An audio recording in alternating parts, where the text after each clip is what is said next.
Assalamualaikum warahmatullahi wabarakatuh. Izin memperkenalkan diri, nama saya Irma Noviani.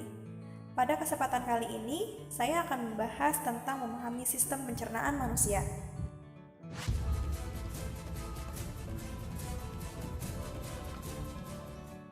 Semua makanan dan minuman masuk ke dalam tubuh, akan melewati proses pengolahan di dalam sistem pencernaan.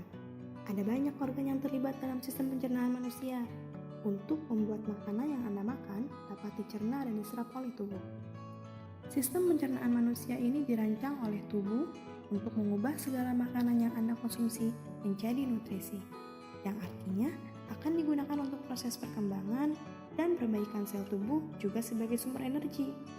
Untuk dapat menggunakannya sebagai nutrisi, tubuh perlu mengubah protein menjadi asam amino, lemak menjadi asam lemak, dan karbohidrat menjadi gula.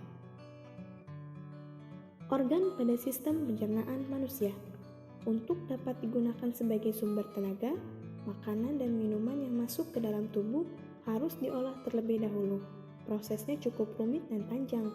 Setidaknya butuh waktu 30-40 jam sebelum sisa pencernaan makanan dibuang melalui buang air besar. Saat mengolah makanan, ada banyak organ yang terlibat dalam proses tersebut.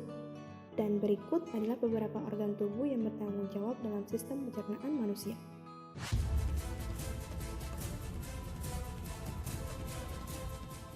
Mulut. Proses pencernaan dimulai dari mulut. Setelah mulut, makanan digigit, dikunyah, dan dilumat hingga halus.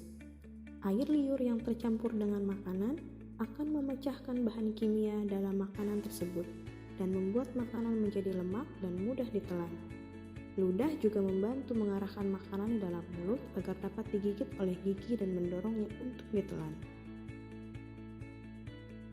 Tenggorokan dan kerongkongan atau esophagus.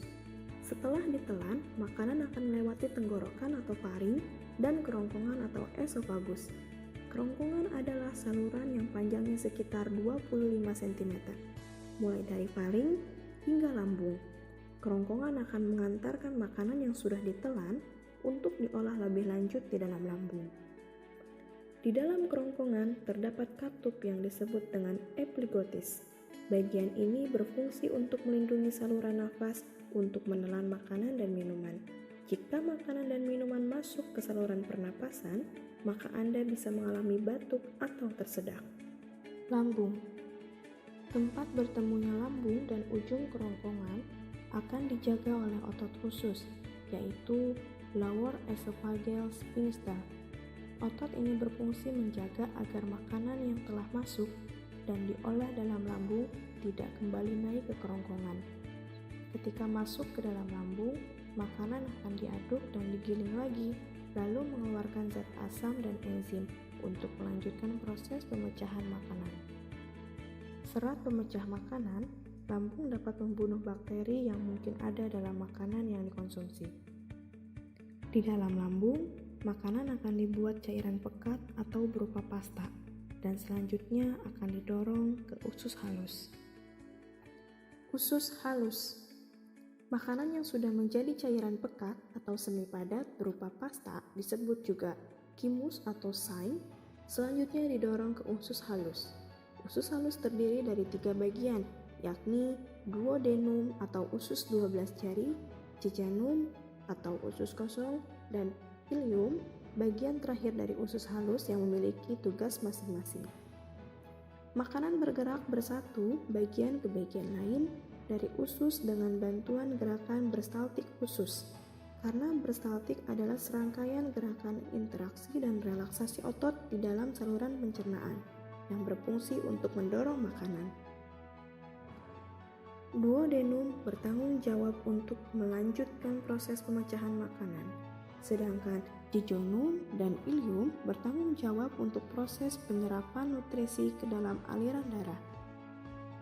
Usus halus akan melanjutkan proses pemecahan makanan dengan menggunakan enzim yang dilepaskan oleh pankreas secara empedu dari hati.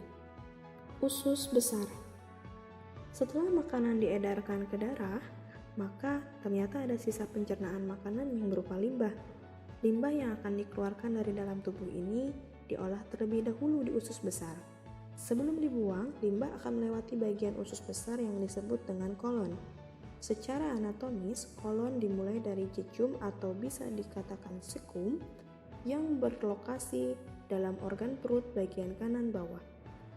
Usus buntu terletak di bagian ini. Di kolon terjadi penyerapan air dan beberapa mineral ke dalam darah. Selanjutnya, usus besar akan mendorong limbah makanan berupa kotoran ke dalam rektum. Ini pemberhentian terakhir dalam proses pencernaan makanan, dan kotoran ini akan dikeluarkan melalui anus yang akan berasa mules dan melakukan buang air besar. Sistem pencernaan manusia harus sehat agar berfungsi dengan baik untuk mengolah makanan. Beberapa penyakit yang terjadi pada sistem pencernaan adalah MAH, penyakit asam lambung, diare, sembelit, dan wasir. Gangguan pada sistem pencernaan jika tidak ditangani dalam jangka panjang dapat mempengaruhi status gizi seseorang.